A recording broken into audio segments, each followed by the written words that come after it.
Hi guys. So I'm of walking with God first. We're so excited, our first episode.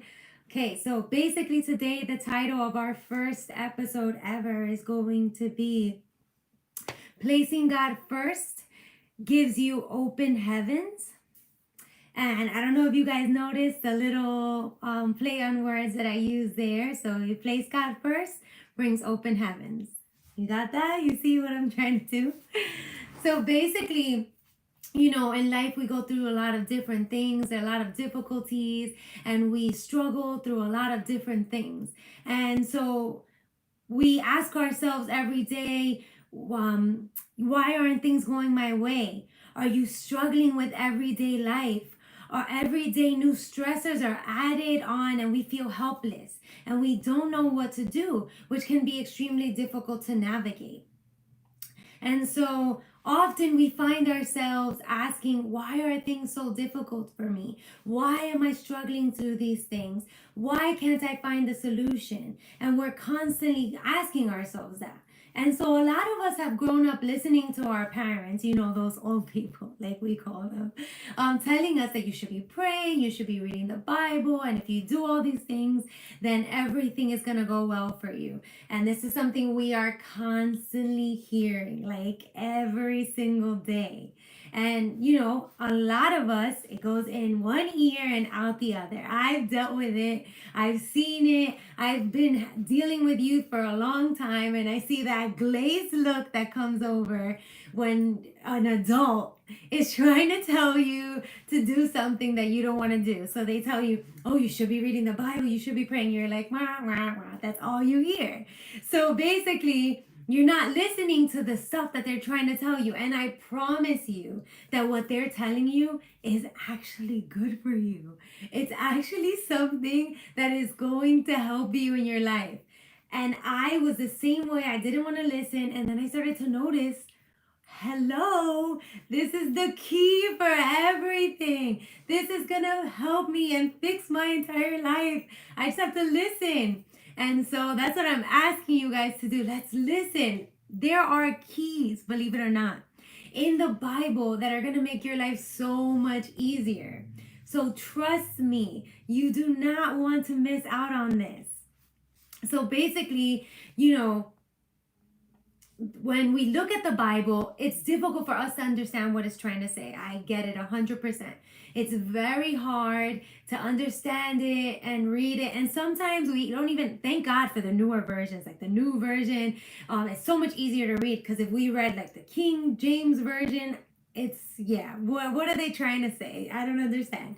So the newer versions do help you to understand a little bit, but there's still certain things that we're not constantly comprehending in a way that we are able to like use it in our everyday lives. So that is what we're doing. We're breaking it down so that we make it easy and we're able to add it to our everyday lives, right? So the first verse that we want to talk about and break down today is Matthew 6:33-34. This is one key that I'm telling you is going to help you to be able to place God first and to understand why you should place God first and how that is going to benefit you. So basically it's telling you, but seek God first, his kingdom and his righteousness, and all things will be given to you as well. Therefore, do not worry about tomorrow, for tomorrow will bring about itself. Each day has enough trouble of its own. Okay, let's break this down. I get you 100%. It's a little iffy. Like, what is it really trying to say? So first part, but seek God first and his kingdom and his righteousness. So basically, what it's trying to say is that we need to put God first always. Let's seek him and read the Bible like our parents told us, pray like our parents told us, and then all things will be given to you. So when we wake up in the morning, a lot of the times we're not thinking about, oh, I need to be praying. I need to be doing this. I need to be doing that. We're not thinking about that. We're thinking, I got to get to school. I am so late. I didn't hear my alarm clock. I got to get to work. Oh my God, run to the shower, brush your teeth, all that. Sometimes you don't even do that. But, do we ever take a moment and even when we're showering, okay, you're getting ready, why not say, thank you, God, for this day. Thank you for everything that you've done for me. Allow me to have a good day. By doing that, you're placing God first. And you know what that does? Let me tell you the secret. It sets your whole day up. It basically sets you up for success. Because if you're constantly waking up and thinking, oh my God, I gotta go, I'm running. Are you really setting yourself up right? And you're constantly asking, why aren't things going well for me? Hello, the answer to your question is, how are you starting your day? Are you starting your day off right? No, because you woke up and you were in a rush and you were running and you were rushing and you were doing everything that you needed to do. And you forgot to thank God and ask Him to take control of the day. Okay, let's talk about this control thing. We all have issues with control. We feel that we need to be in control of everything. And I, myself, I'm speaking from experience, guys. I always want to be in control of everything. That is my biggest issue. And I have so many people around me that tell me, you need to let go. It's so hard. But when we give things up to God and allow Him to take control, things go so perfectly. And we are so astonished by how amazing things work out. I'm telling you, try it. Wake up in the morning and just by saying, God, take control of this day, help me to get to work on time, to school on time, help me to get ready on time, help everything to go perfectly so that the day goes well. I'm telling you, it changes. It's a game changer, guys. This is a key. This is the secret. I'm giving you the secret. So receive it. Okay? So basically, when I wake up and I say, God, help me, give me strength, help me with my patience, etc., then I know the day is going to go well. And I just continue throughout the day to give Him His place. If you're dealing with a school situation, like your teachers, and your teacher is coming and asking you a question, say, God, give me the answer. And automatically it will come to your brain. I'm telling you, try it. This is something that is fail-proof, guys. It's something that you're going to 100% see, like where you're getting something in return. It's not like when you put money on something and then you're like, oh, I didn't see a return. This is guaranteed return, guys.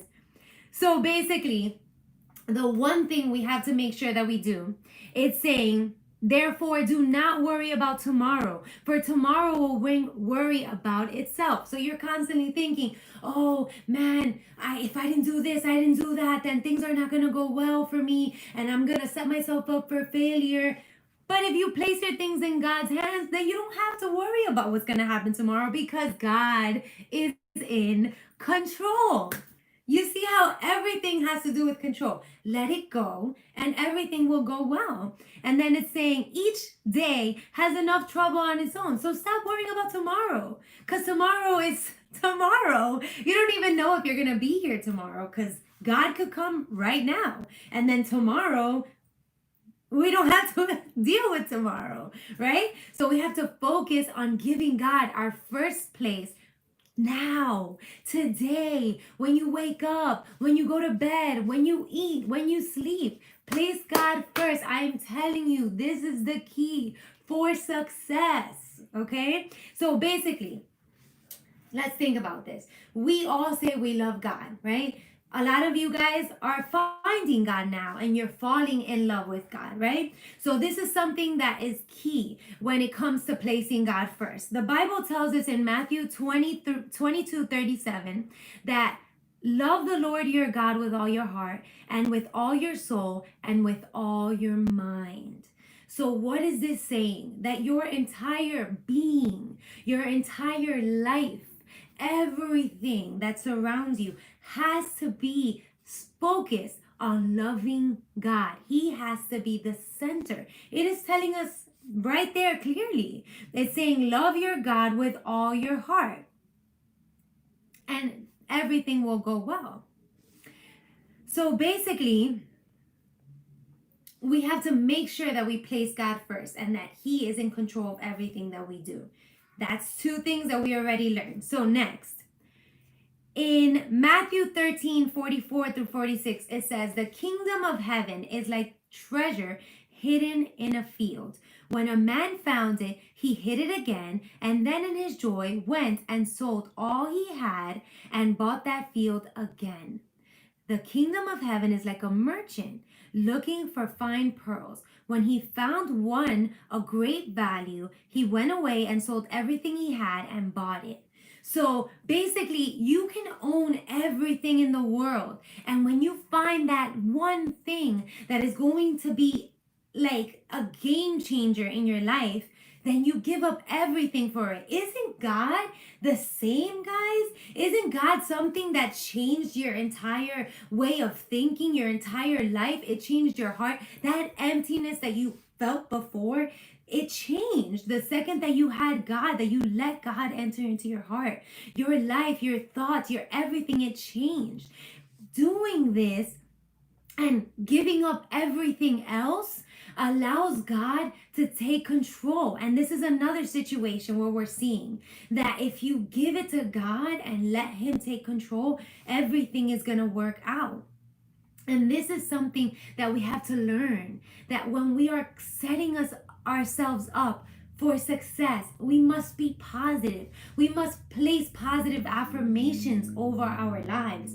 We must think that God is first at all times. He is the center of our lives. So I want to talk about something that is crazy right now, which is social media. Right now, we're using social media to talk about this situation. And it basically is surrounding our entire lives. So a lot of us are constantly focused on our phones. I am constantly seeing people crossing the street while they're on their phone, which is weird because if a car comes all of a sudden, you don't even know because you're in your phone. And so we're constantly focusing on that. And so if we're doing that constantly, are we really placing God first, or are we placing our social media, our phones, and everything else first? I know so many people that wake up and the first thing they do is pick up their phone. Like, it's crazy. That's the first thing you do. Check what's on social media. Oh, I placed this on Instagram. Does she look cute? Did she go to that party? All this stuff. Like, oh, where is she? Is she on vacay? All that stuff. We're looking at that instead of getting our Bibles or our phones, which are on our Bible. Like, our Bibles are on our phone now. That's where we've gotten now. So we pick up our phone. Why don't we read a little verse and set ourselves up? Like, what's going on in the Bible today? Same thing like Instagram. Did this person do this? Did this person follow God? Like, that's interesting too. Why not? Let's look into it, guys.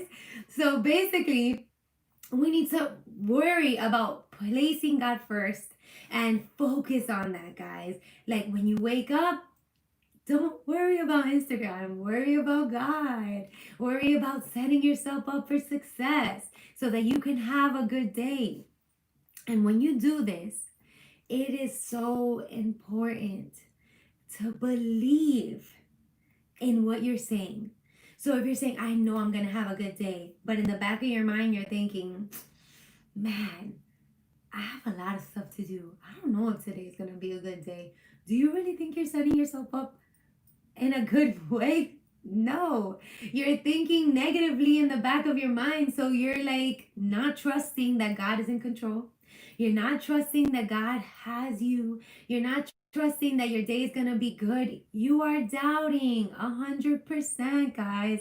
So first thing that you need to do is what Proverbs 3:5-6 tells us. Trust in the Lord with all your heart and lean not on your own understanding in all your ways. Submit to Him and He will make your path straight.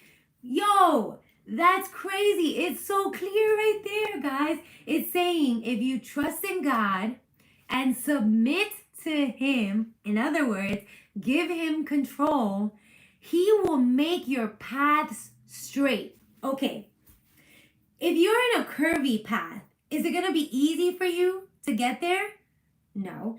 If you're on a hill trying to go up, is it going to be easy for you to get up that mountain? No, because you're going up a hill. But if you're going in a straight path that has no deviations, no curves, no hills, no nothing, is it going to be easy? Yes. So basically, He's telling you right here, this is a key.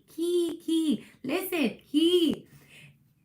This is telling you that if you set yourself up by giving God control, trusting in Him, submitting to Him, placing God first, everything will be so easy. Whoa! I don't have to struggle. I don't have to go through difficulties. This is crazy. Someone's telling me that I don't have to deal with like everyday hectic life. All I have to do is trust God. That's it. And I know for some people, they're saying in their minds, no, that's hard. Giving trust completely, like fully trusting and blindly trusting is hard. I get that. But God is someone where like if you trust in Him, He's never gonna fail you. I know we're thinking in a human sense where you like trust in someone and then that person like fails you and they don't do, like even your own parents, if you are telling something to your parents and then they do the opposite of what you wanted to do, like you say, oh, don't tell this person about this, and then they go and tell them, then you feel like, wow, I really trusted you, and then you just went and told them even though I told you not to. But God is someone that He's going to keep your secrets. He's going to take care of you. He's never going to allow anything to happen to you. So you can trust in Him. It's like that trust fall thing. You can just surrender completely. Fall back because it doesn't, like, it's not something that you have to worry about. You're not going to fall to the ground because God has you. He's going to hold you up. And there's so many times where we even see this in the Bible.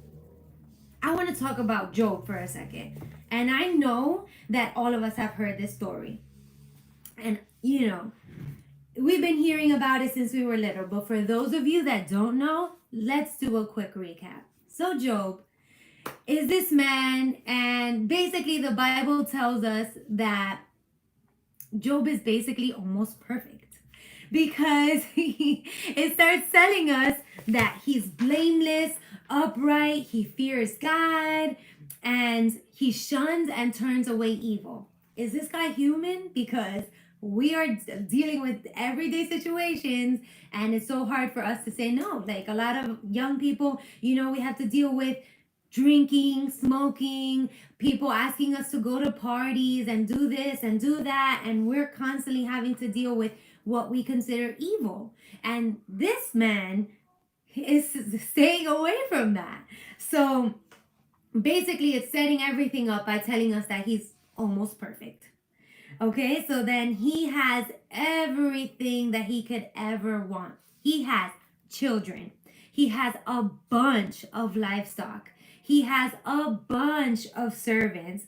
And it literally states that he was the greatest man among all the people in the East. Whoa, this man is like a superhero. This is crazy. So he would constantly have parties with his kids, and they were living their best lives. And after they would have the parties, Job was constantly sacrificing things to God just in case his children sinned, which is crazy. He is constantly thinking about God. How is God going to feel about this? Let me place God first. Let me pray so that my children are blessed. This is a man that could do no wrong. So basically the Bible sets up this first scene. It's kind of like a novela. So it sets up this first scene. Second scene comes in. Now we see the angels coming to talk to God. And guess who comes with them? Satan. So Satan's with them and they're all there. And by the fact that Satan is going to talk to God, just like confirms that Satan is another worker. And God is the boss, and he has to go and give him like a daily report of what he's doing, and you know, basically ask him permission to do whatever he needs to do, which is hilarious to me because people are so scared of the devil and oh my God, he's this big bad wolf, but he has to ask God before he does anything. So he can't even do anything on his own behalf. Like, that's crazy. So basically it gives us a little like view of what happens in heaven, which I think is super cool. Right? So basically he goes and God asks him, like, what have you been doing? And he tells him, you know, what I do, roaming the earth. So he's like, did you see my son Job? Like, he loves me. He's so good. And then he's like, oh, that's because you've given him everything he wants. And if you didn't, if you took it away, then he would be like, whatever, forget you. He will curse you to your face. He literally says that. It literally says that in the Bible, guys. So then he tells him, all right, so I'm going to let you go and like mess with his life, but don't take away his life. So he tells him he could take everything away, like all his possessions, all his kids, and all this stuff. So he goes and he says, all right, so I'm going to do that. So he leaves, and slowly the enemy is taking away everything from him. He took his livestock. He took his servants. He took his children. He took everything from him. And so when this happened, you know what Job did? Job got down on his knees and worshiped God. Wow. Imagine everything in your house burned down. Your family died. Your iPad is broken. Your phone fell in the toilet. And like everything that you could think of is going wrong. And the same day, okay? Is your first instinct, oh, thank you, God, because I now know that you are God. Like let's praise you because you are amazing. Is that your first thought? No, your first thought is, why am I going through this? Oh my God, why do I have to deal with this? That's your first thought. Like, I can't believe all of this is happening to me. But Job didn't do that. He said, thank you, God. You are great. And he started praising him. And then when the devil goes back and gives his report to God, so he goes, again, he asks him, what have you been doing? He's like, roaming the earth. I went to your son Job. And then God was like, have you seen him? He's still looking for me. He still loves me. He's still praising me. And then Satan goes, that's just because you haven't touched his life. If he became sick, or if he had like everything from his like his body, he's suffering all this, he would curse you right away. So then God said, all right, so you can go and you can like mess with his life, but don't kill him. So basically he sets it up because the enemy is funny. He tries to get away with things and he asks for things, and then he tries to trick you into doing something. So God is smarter, and he told him, you can't kill him. You can do whatever else you want, but you can't kill him. So basically the enemy goes back, and he goes and he gives him these sores on his feet, and then he's like suffering and he's in so much pain. And Job is like so like in pain and suffering, and he doesn't even know what to do with himself. His wife even comes to him and tells him, why don't you just curse God and then you'll die and that's it? And then he's like, why are you speaking foolish things? We should accept the trouble and the good from God. He literally says that. Like, that's crazy. He's basically showing us that no matter the situation, we need to accept what God gives us, whether it be good or whether it be bad. And if it's bad, doesn't necessarily mean that God is not with you and that he doesn't love you. It just means that you're going through a test. You're going through a situation that is going to help you come out on the other side much stronger than how you started. And so Job continues to suffer, and his friends go to him and they didn't even know what to say to him. And Job cursed the day that he was born, but he did not curse God. And he was so distraught that he didn't even know what to do.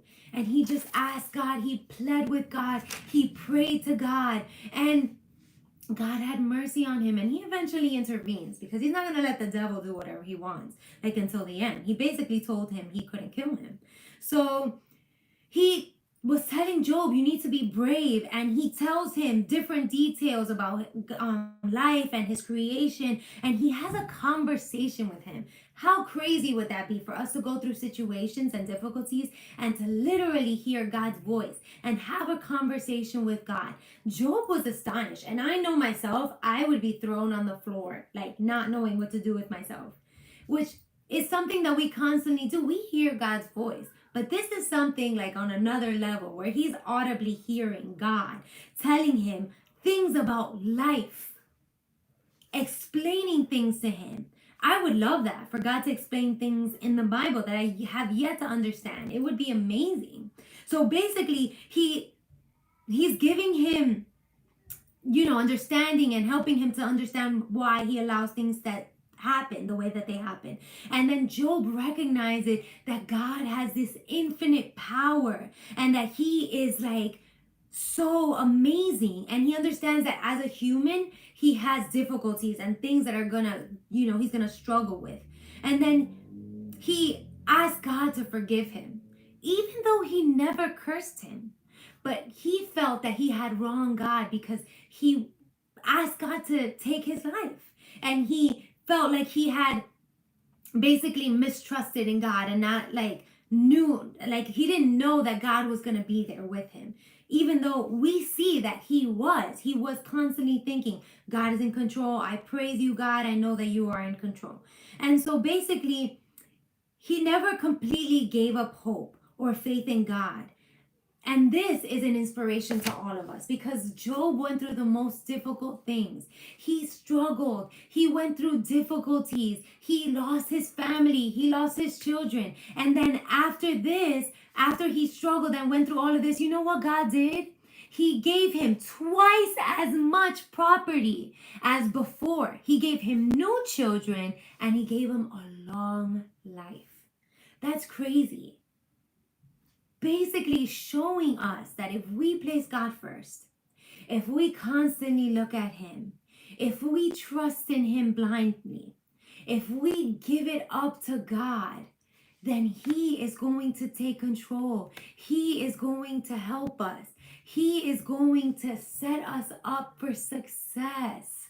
That is why we have to always remember, place God first, and this will bring open heavens for you. Trust me, the sky's the limit. Ask God for anything that you need, but remember that you always have to place him first. Because if you don't, things unfortunately are not going to turn out the way that you want them to. We always have to remember that God is a loving God. He wants everything to go well for you. He wants you to shine and to reach your highest potential. But if we're constantly thinking negatively, if we're constantly thinking about other things, if we're constantly distracted by everyday life, then we're not going to set ourselves up for success. We are going to set ourselves up for failure. And things are not going to go the way that you hope that they would. So my advice to all of you that are out there, first and foremost, for those of you that haven't accepted Jesus Christ, accept him. He wants to take control of your heart. He wants to touch you in a way that you've never been touched before. He wants to touch your heart and fill that emptiness that you feel inside. Second, after you have accepted Jesus Christ, try to look for him, read the Bible, pray, a little at a time, whether it be a verse a day is something, a little at a time, day by day. This is a step-by-step program that we're all on until God comes and takes us with him. So that's second. Next, always place God first. Put everything else on the side. Instagram, Facebook, YouTube, anything, put it on the side. Those things you can worry about later. And trust me, if you place God first, everything is going to go well. Follow those 3 steps. Place God first. Accept him. Accept him. Trust in him. Place God first. And everything will go well. And remember, love the Lord your God with all your heart, with all your soul, and with all your mind. And everything will go well. Trust me. All right? So basically, I want to thank all of you guys for joining us on our first meeting in Walking with God First. And so I want to bless each and every one of you guys, and I want to ask that God continues to change your lives and to fill your lives with open heavens. And I want to say that we love you guys so much. Make sure you follow us through Instagram, Facebook, on YouTube, subscribe, and God is going to continue to bless you guys. We thank you guys so much, and we ask that God continues to work in your lives and to transform you guys. We love you so much. God bless you guys.